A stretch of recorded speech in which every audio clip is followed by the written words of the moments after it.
Welcome to Hello Self. It's a podcast focused on turning your can'ts into cans and your dreams into plans.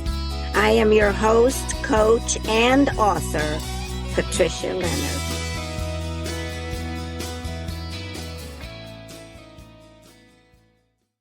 Hello there. I am Patricia Leonard, and I am your host for Hello Self podcast. If you've been on our show before, then you know that our mission is about helping you turn your can'ts into cans and your dreams into plans. We want to help you get those dreams and goals off that someday shelf and start living them now.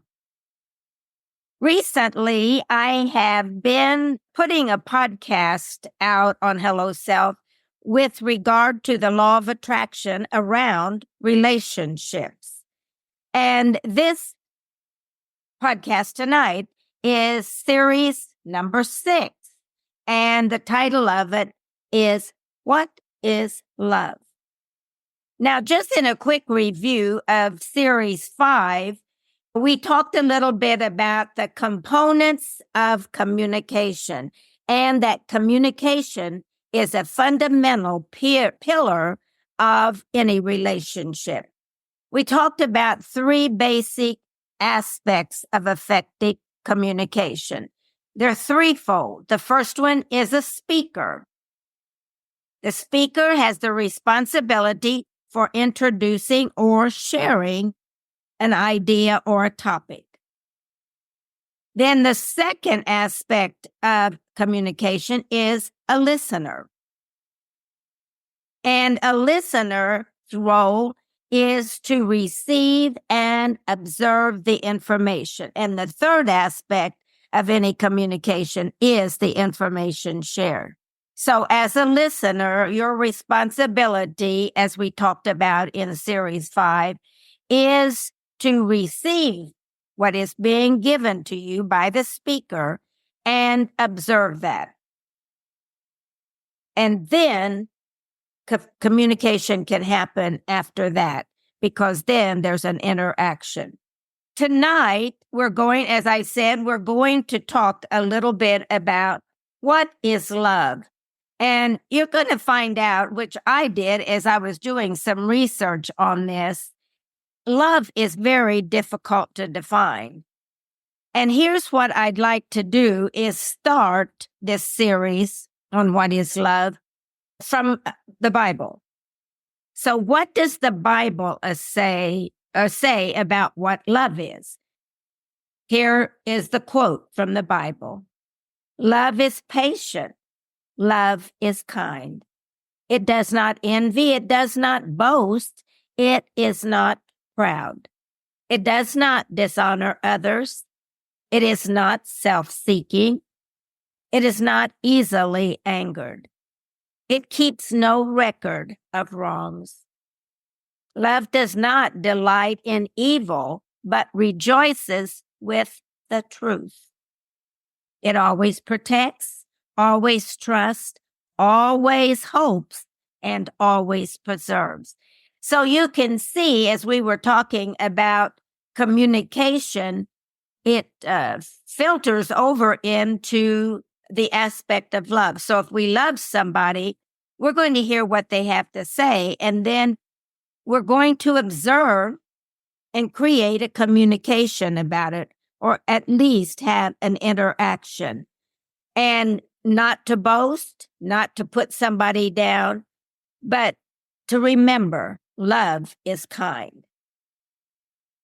So I went on doing some more research, and here's what I found. It says, though most have experienced love in their life, in some aspect, defining love is challenging. We quote the words all the time. As a matter of fact, I hardly hang up on a telephone call, regardless of who it is, without saying, I love you. So recently, as I was putting this podcast together, I thought, Patricia, is that just a habit? Or is there something behind it that adds value, that honors the other person, that is more than just a word. Because I think the struggle in our society today is that we just use words and we never think about the impact or what it really means or why we're even saying it. It's become a habit. If we were to ask ourselves, and me, I did that, we would probably stammer and stutter. I did. What do you mean by hanging up? Every time you hang up, you say, I love you. And so I had to stop and say, I do truly love people. And I just realized that the quote that we do with each other as we hang up may be the only time that a person is told, I love you that day. And maybe they don't even listen to it. Maybe they don't even hear me saying, I love you. I don't exaggerate it. I simply say, I love you. Talk to you tomorrow, or I'm looking forward to our interview, or something like that. But it has become a habit with me of just saying that and not even understanding if it might upset some people. But I tell you, I have not had somebody come back, regardless of the position they're in, and say, what do you mean by that? What do you mean by that? So it obviously has not been offensive, but I'm also the kind of person that I don't tiptoe around. So I think that maybe our behavior starts to make them believe. But anyway, regardless, when we say I love you to a child, what does that really mean? When we say I love you to somebody we're working with or to a client that I have, I want to make sure that they know I love them and I have their best interests. Now, some people would never say that in a professional environment. I went to get my license renewed today, and the gentleman said, we're almost closing. And I said, could you help me? Because it was a kiosk I had to use, and I'd never done that before. And so I thought it was very interesting. He said, we're very busy and we're getting ready to close. But guess what happened? He stayed right there and we ran through it and got it done. And I said, God bless you. I love you. I don't know if he paid any attention or not, but I truly did, because I didn't want to have to go through that process again. But anyway, in my research, I ran across Robert Steinberg, who in 1986 introduced a triangular theory of love. And I was intrigued by this, and it keeps it simple too, and easy for us to begin to understand where we are in a love process.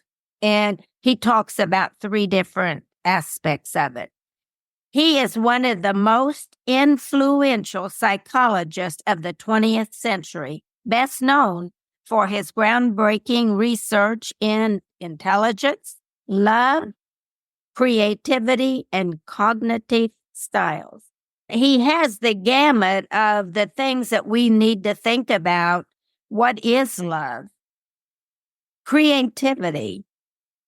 And it's the aspects of us that we communicate with, because intelligence, love in a loving way, creative ways to, might be a note you write, cognitive lifestyles. You got to be able to think and understand what is happening and what love is really about. It's not always about saying, I love you. Sometimes there's unspoken love that is more powerful. I was working with a gentleman on a project, and I needed some water. And I said, just a minute, I need to go get some water. I know I've told this story in some of the other podcasts, but without hesitation, he brought me some water. You can say, I love you in a lot of different ways, or you can express love. You don't even have to say, I love you. You can express love by, let's say, a leader giving credit to somebody in his team or her team. A sports group, you're the coach. I coached my hockey, giving people the accolades that they deserve. Another way to say I love you. But anyway, back to Robert Steinberg's triangular theory. The triangular theory of love that he's talking about is understood by applying three components. One, passion. Two, intimacy. And three, commitment. This theory suggests that people can have varying degrees of intimacy, varying degrees of passion, and commitment at any moment in time. And what he has done, he's divided these up into this theory and these three different categories so we can begin to, where am I?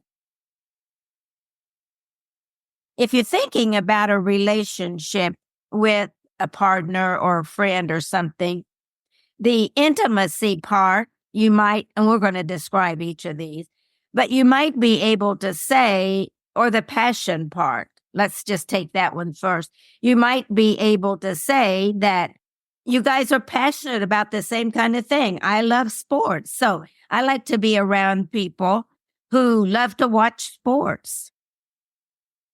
Passionate about the job you do. You may like filmmaking and you want to be around more people that do filmmaking. However, if you see the passion dying, like sometimes I'm over this job. So it's a way to begin to measure where you are in this love affair or this love theory. Do I still have passion for this organization? Do I still have passion for the job that I'm doing? Do I still have passion for this person? We're going to talk about what each of those are. Some of those components are focused on the love between two people in a romantic, sexual, or sexual relationship. But just as we've just talked about, they can also apply to other forms of interpersonal relationships. As I just said, it can apply to job. It can apply to learning. Amelia, I've got a passion now about exploring more about relationships. I may even take this into a book without a scientific background, except quoting a few people. But because I want to know more. I look at our society and I believe it looks as if sometimes we don't value relationships. I think in the political system, we don't value each other.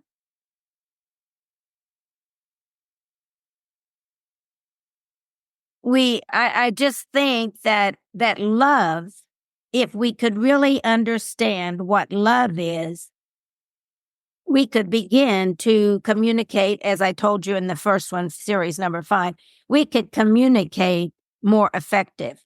And that's without dishonoring somebody else, because we're a society that, I don't care, we dishonor people because of their ethnicity. We dishonor people because of the way they speak or just all kinds of things. Seems to me like love would be so much easier. And that's why I was so excited about this piece, is that love is what the world needs now. Yeah. Intimacy. Let's go into looking at these three components now. Intimacy, which involves feelings of closeness, connectedness, and bondedness. This can relate to individuals who work together, pray together, sports teams. It's reflecting on connections between teams and people and organizations. As a matter of fact, what is one that we just have experienced? The 2024 Olympics.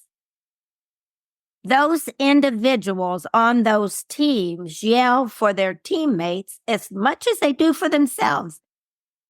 And if they get a silver and their teammate gets a gold, they're celebrating that person. because at the core of who they are, it's love. Because remember, love is not jealous. Love does not put somebody down. The biblical version of what love is really says it all and is a perfect guideline for all of us. But as I was going through this, I was thinking about, wow, these Olympic teams, they're family. The United States went over there in all kinds of, and so did China, and so did every other organization that was there. But they go over as in intimacy, in feeling the connectedness, the closeness, the bondedness.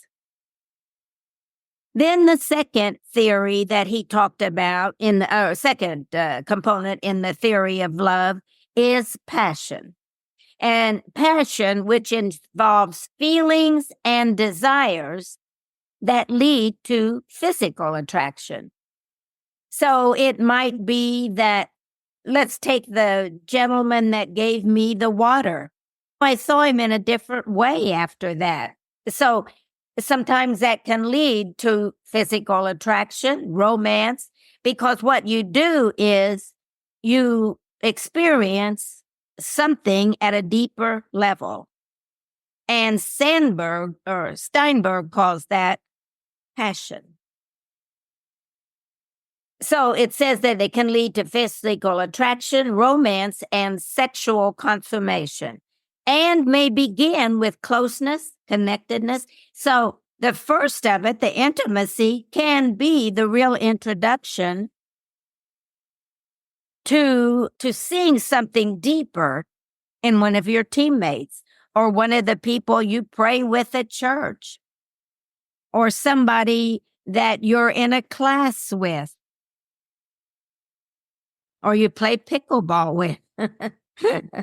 So you have common interests perhaps, but at least you see them through a deeper element of what love is. So it can take on the physical attraction. I like the way she's bubbly and I really like to be around her. I like to be around him because he's a character. He's always laughing and joking.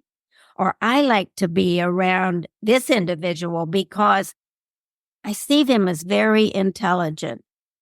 As a matter of fact, I have a couple of people in my life that I like to go and hear what they have to say. I'm going through this transition, I say to them, and here's what I'm trying to get clear about. And because I see them as intelligent and stepping back from what I'm caught up in and give me a different perspective. So true. And I have attraction for them in a passionate kind of way because I like the way they think. Now, those things can lead to romance or sexual relationship. So it doesn't have to, but I think passion is, and it can start with closeness because you find out who somebody is, and then you want to pick their brain or get their ideas or whatever. And so it's the first person you think about when you really want some guidance. Okay, and the third component is commitment. Commitment involves feelings that lead a person to remain with someone and move toward shared goals.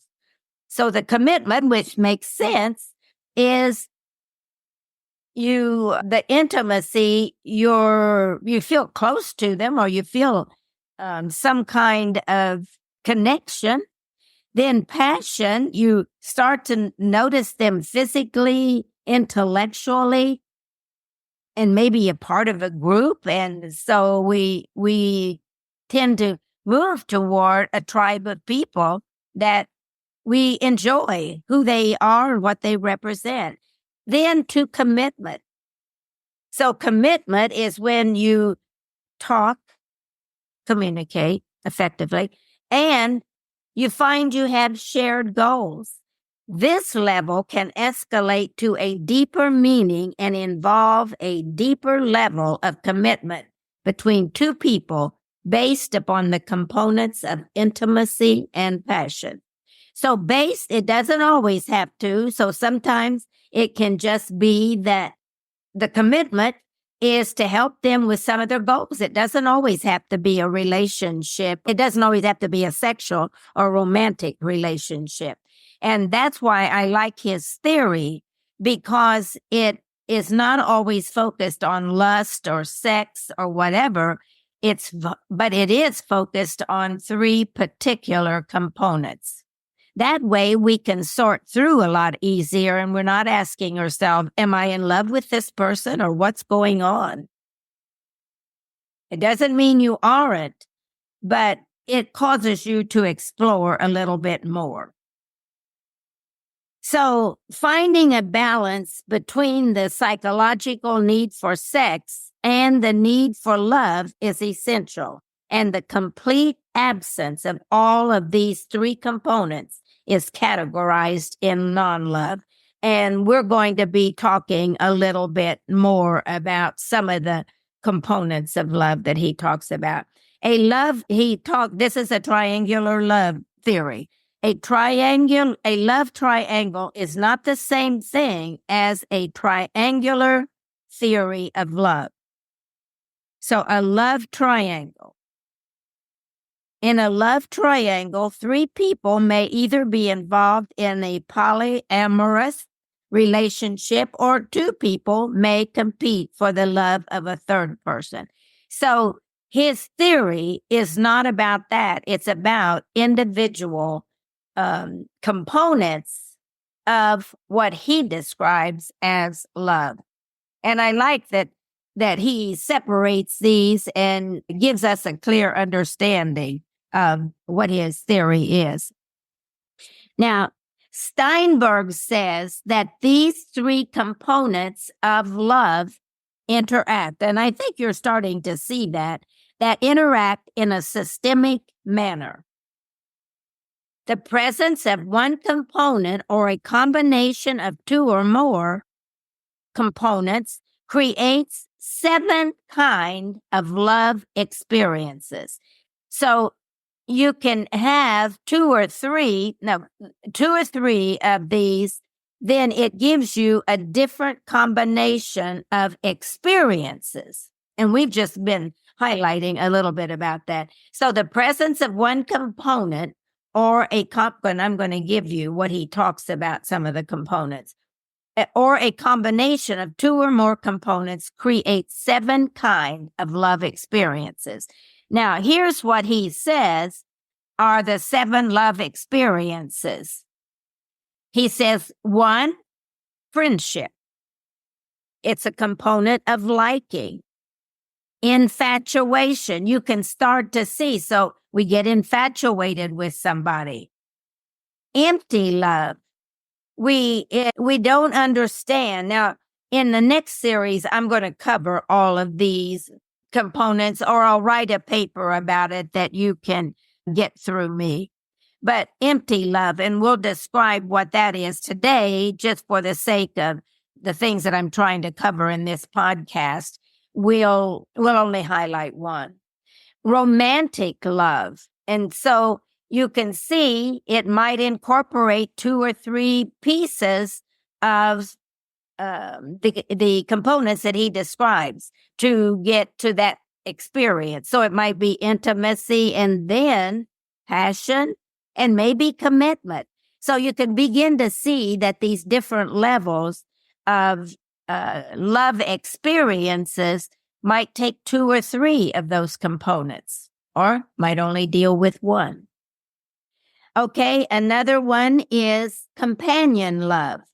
And so it's simply that we're looking for someone, and it might be in the intimacy, might be like I said with the Paris Olympics.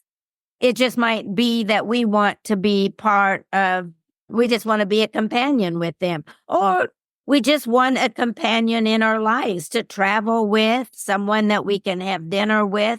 So it depends upon the various components that or the triangular pieces, where we are in that. So the intimacy, it might stop there, but we will look at the components that make up these different experiences.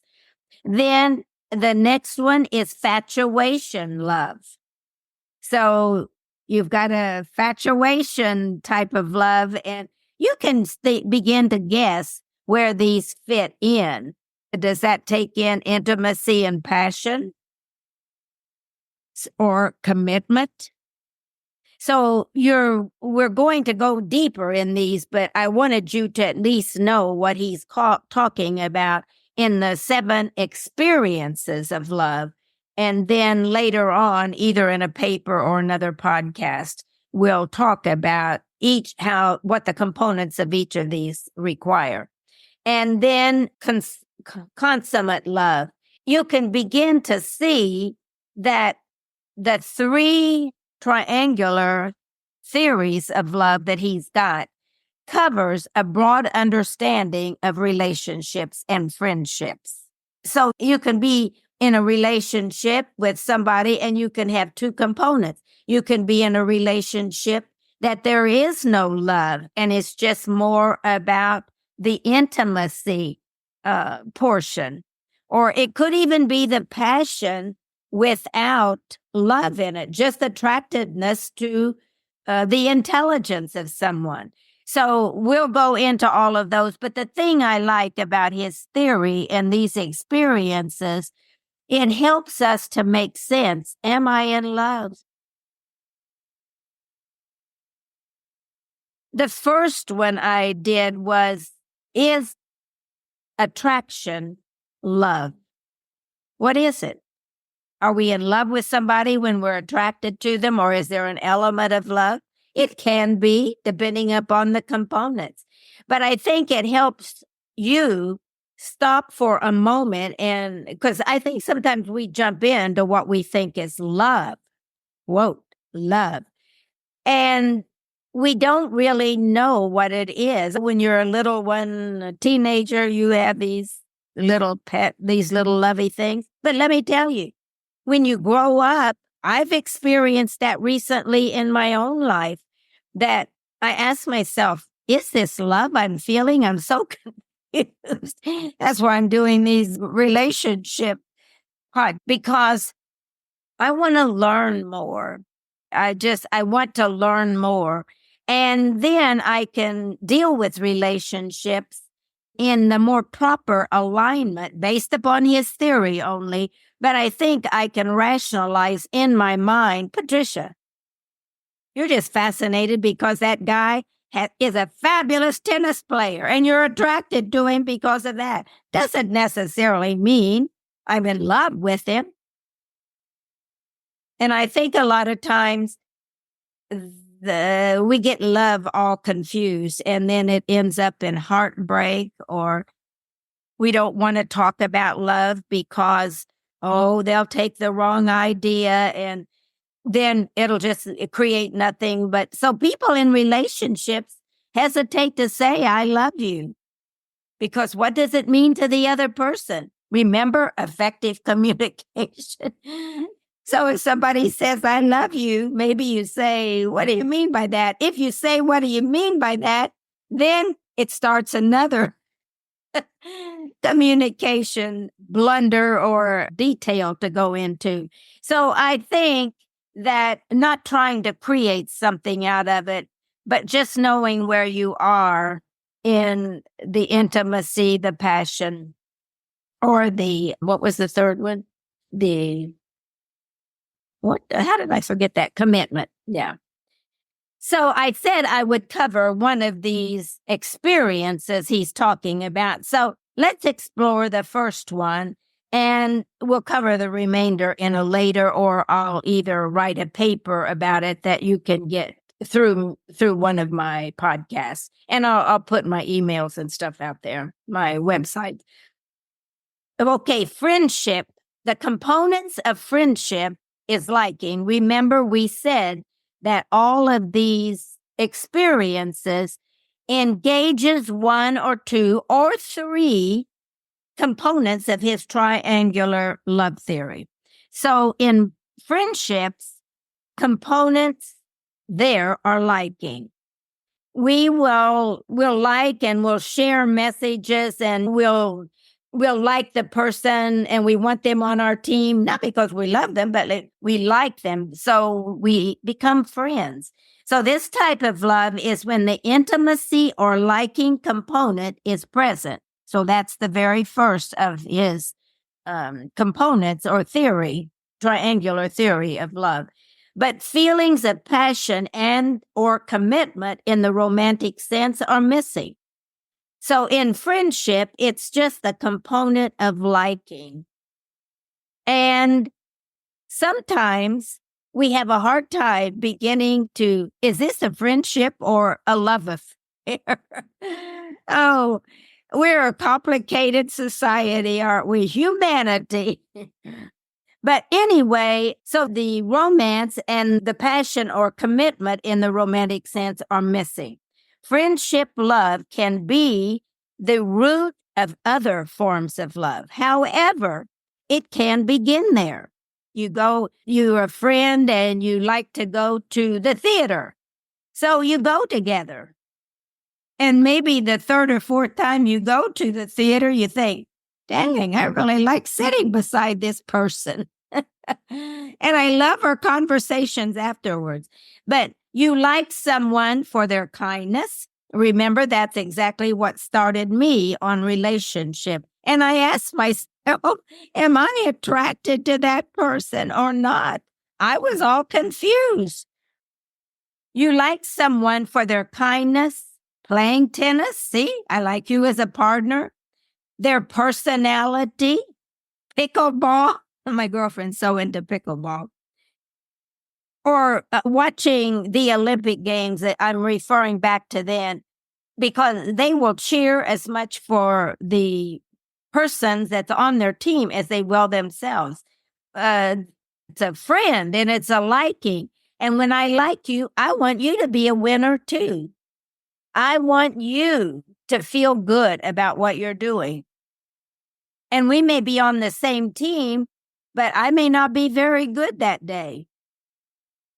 So I think liking is we just want to be around them because we have common interest or because they're very nice and kind and we like the same kind of events.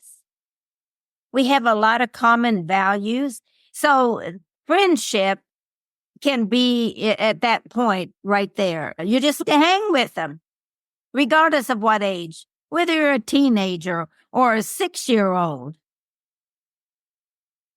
I remember Greer when he was in daycare. He had a little friend named Tommy. They were best friends.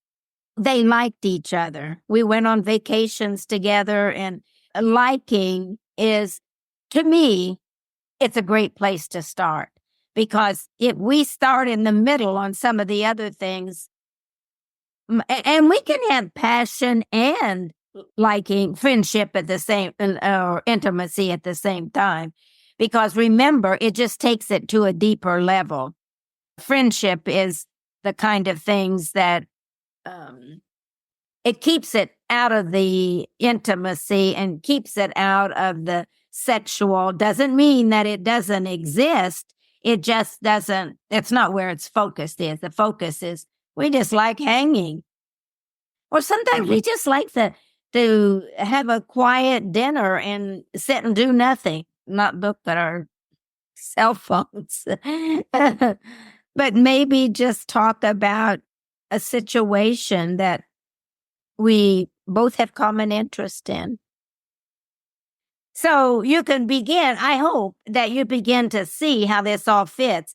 And then we will cover these components of the different experiences we have with other individuals.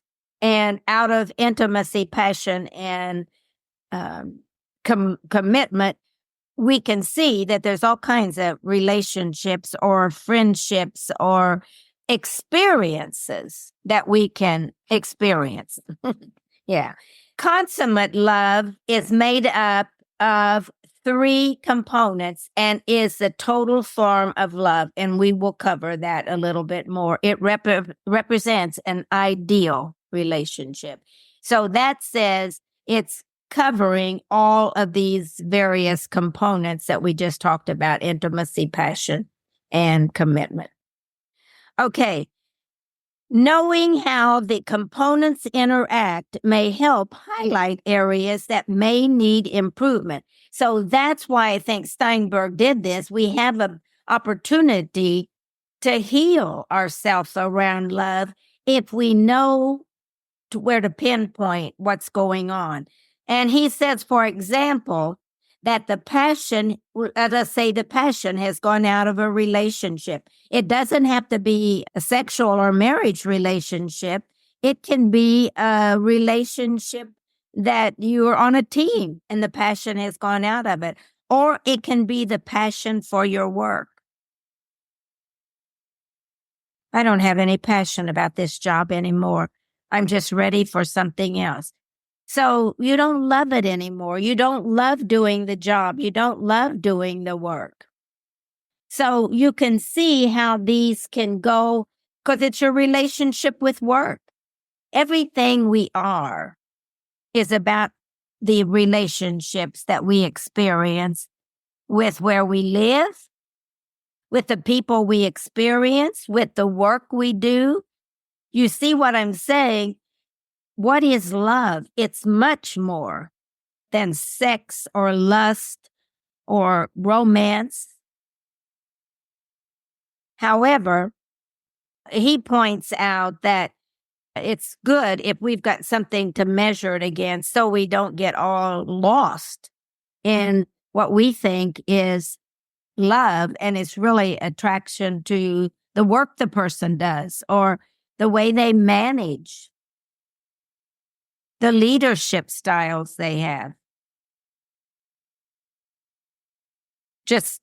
And we don't think, let me speak for myself.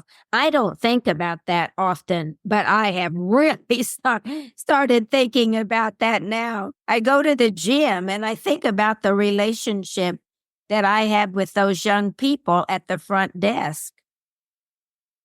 You see, everything is bigger than what we like to make it. We want to put everything in a little box. This is what it means. No. And that's why communication is so, I know I'm talking about series 5, but that's why communication is so important, because we can run off with our concept or our feeling of something, what love is, and the other person, that's not how they're experiencing it. And unless we have effective communication, we don't know where it's going, and we just may play this game and both people be miserable. Or they get married or they get in a relationship and then they hurt each other. So if we could just define, what does love mean to you? Or what does loving me mean to you? And I know that I said at the front end of this that I say I love you to everybody when I hang up. And since I've been doing this, I've really asked myself that question. And I'm not in love with everybody. However, I do love everybody. I do. I see, oh my God, I don't know. I've not always been this way, and it's not just about this, but I love. That's all I know. Even if I don't agree with somebody. Oh yeah, my emotions at first will say, oh yeah, you just think you're cool. However, I step back and say, Patricia, love that person, and maybe it'll help them start loving themselves, because I really believe the first thing, and I'm going to bring up something that I think you've all been exposed to, but is if we can't love ourselves, we do not have the capacity to love someone else. We don't. I've been through 2 marriages and a long-term relationship, and I wanted to blame the other person. However, the more I understand Patricia Leonard, the more I understand I didn't love myself. I felt like I was less than. Yeah. And I bet you a lot of you out there feel that way too. About yourself. So this is the point I want to bring up something for those of you who are in corporate or you like to read. You may have read this corporate book, and we do a lot of training around this, but it goes back to that core idea that to love others, you have to first learn how to love yourself. And so I said, this reminds me of my corporate days when speaking and coaching corporate teams and leaders, the concept that influence and impact begins with us. So if we want to influence others, we have to learn to love ourselves so we come from a loving presence. Because you may try to fool people, but we all know I'm faking it. I know when you're faking it and you're just saying it because, oh, this is what leaders say, or this is what somebody says that's been dating for 5 years. Or this is what I'm a mom and this is what I say to my son. No. They only get it if you mean it. But this model that we taught in corporate America and taught in churches and every place as team building. But this model is titled Circles of Influence by Stephen Covey. Stephen Covey, in his Circle of Influences, says that love, understanding, and influence begins with self. And if you remember, it's circles. And in the middle is a small circle. Until you love that small circle, you cannot influence any of the other circles. Because when you learn to love yourself, it ripples out and automatically. And I think that's what I'm going through now. I finally fell in love with Patricia Leonard. And now I feel love for everybody else. And I just tell them, love you. Talk to you tomorrow. Hey, how you feeling today, John? Oh, good. I'm glad you're feeling better. Love you. See you later. Yeah, it just is an automatic. And let me tell you, I've got a big ego as anybody else. And you all that know me know that. But it's becoming natural now. And it's not something I fake. It's really it. But he says the influence and the understanding of love really begins with self. We must first love ourselves before we can experience a life of love. And that's what I'm experiencing now. I get compliments from people that why are they saying that to me? What? I don't even know. You don't even know me. How can you? But it's like I'm seen in a different light, and I'm realizing now that it's because I see me in a different light, finally. And you know what? We can blame all the dysfunctional homes that we grew up in because I did. But we can keep blaming, oh, it's my mom's fault, it's my dad's fault, it was the neighbors, it was grandma, it was, that bully in school. Yeah, we can make excuses forever, but guess who you're cheating out of love? Yeah, I'm over that. But anyway, there's one more aspect, and then I'm going to wrap it up tonight. But I found this, and I absolutely had to share it with you. It's on the lighter side of the question, what is love? And I think it's going to ring a bell with you. Take it in with me. Listen to this. According to one explanation, the key to love's ancient purpose lies in the apartment lease agreement. Apartment lease agreement. Love is like signing a lease. Why do people agree to years-long leases for apartments? After all, the tenant might soon find a better apartment and the landlord could find a better tenant. The answer is that searching for that perfect apartment or tenant is such an annoying and costly process that both parties are better off making a long-term commitment to an imperfect but sufficient lease. We may make a commitment to somebody as we look at those three components. It doesn't mean that everything's going to be perfect. Neither does it with a lease. We're just betting on that we're going to love this apartment. It's going to be exactly what we want for the rest of our lives. Or it's like making a commitment because you know the heartache, you know the breaking up. I just saw this movie today. Oh my gosh. What is the name of that? Ends with Us. It Ends with Us. Oh my gosh. You got to go see it. But it was a series of behaviors carried on, abusive relationships. And they were getting the idea of love confused.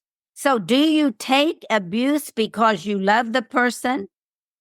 Or is love your long-term lease? Or are you confused? You don't even love yourself. So pattern after pattern in this family, they were allowing somebody to beat them up. And in this case, it happened to be a woman allowing, and then the child saw it. And then she grew up and married, and then she was in that. And she finally said and they had a conversation. I loved it. It was an effective communication between the guy that she said she loved and he loved her. But because of some things that had happened, traumatic things that happened in his life, he still had a lot of healing to love himself. So it was exactly this. And so we'll stay in the name of love. No, think about when you sign that paper. And I know this may sound like it's out of alignment with the Bible. It is not out of alignment because I don't think God or Jesus or any of your higher powers ever expected you to be beat up. And the same goes for men. Women beat up on men in a relationship. So it doesn't, or any kind of abuse, it doesn't have to be a physical abuse, mental, emotional. All of those can put you in the prison of what we call love. And if you think about the jobs we get, in some ways, we allow ourselves to be kept in prison by you got a job kind of thing, the income that you get with that company, and yet you don't get the promotion, you don't get the opportunity, you have to decide, do I love this company that much? Do I love this human being that much? And I wanted to take it outside of just romance because it's bigger than that. It's bigger than that. And when we only think of that, let's say that you don't love your job anymore. Guess what else that impacts? You're impatient with your children, so you don't love them as much. You may still love them, but you don't act like it. You abuse them with words or no talking. Or you don't like your job and your husband says, "How was your day, honey?" "I don't want to talk about it." See, or that wife says, "How did you do on your event today, your pickleball?" "I don't want to talk about it." it kills love. So we have no circle of influence going out there. But I think that hopefully, if nothing else, you don't beat yourself up about this, but it makes you more aware, just like I have been describing in my own. Let me tell you, because I'm doing this does not mean that I've got it all figured out. But in the research, I'm learning, and I ask myself these questions. What do you mean by that? What do you mean by that? The signed lease agreement, this is with apartments, provides the crucial bond, keeping the temptation of other options from running their useful arrangement.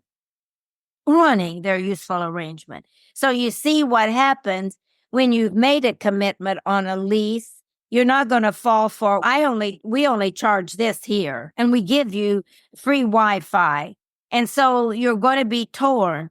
If you sign the lease and a commitment, you know what you signed for.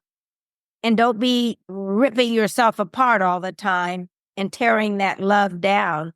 Then you find all kinds of things wrong with the apartment. You find all things wrong with your relationship. Everything at work is awful. So what we do is then we start looking at what ain't. And then nobody gets love, not even ourselves. But I thought that was an interesting concept that I wanted to bring in. Signing of a lease. This ought to make you think about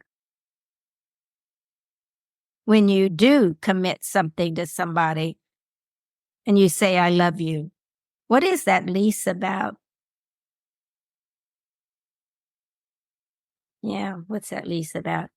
Okay, right. One thing that I always like to do at the end of these, thank you. And I hope you have a better understanding of what love is, or at least more questions. What I always like to do is end up with a quote by a famous person or a couple of quotes. So here are two that I found for this today. Life with love is like a tree without Life without love is like a tree without blossoms or fruit. Khalil Gibran, Lebanese American poet. I love his stuff. Oh, I've got a little book that was written by him. I think it's called The Prophet, I believe. And then here's the second quote that I really like. Rules for happiness. Something to do, someone to love, something to hope for. Immanuel Kant, a German philosopher. But I like that. Rules for happiness. Something to do, someone to love, and something to hope for. Oh, yes. Immanuel Kant, a German philosopher. And now I'm going to wrap it up. I promise that I'm going to wrap it up with a look at the future of the podcast that I'm going to be putting out on the law of attraction. Okay, one of them and I don't know if this is going to be series 7. At first I said it would be, but I'll decide when I get to that. But the law of attraction and relationships, it is my intent to highlight some thoughts on the topic of manifesting love. Can we create through, and this is basically what the law of attraction says, that you have the power to manifest. So I'm going, and some of you probably have read the book, The Secret. I've got the book and I've also got the audio tape. But the book, The Secret, highlighted an awareness that we as individuals have the power to manifest. We will explore in this particular series what it takes to manifest love according to those experts in The Secret. I know they talk about manifesting wealth and manifesting, we're going to win this thing. But I wanted to go ahead and because they talked about love in there, and since this is a topic, I wanted to go ahead and do that. So it may be the 7 or I may change it. Here's another one that I want to do on the law of attraction and relationships.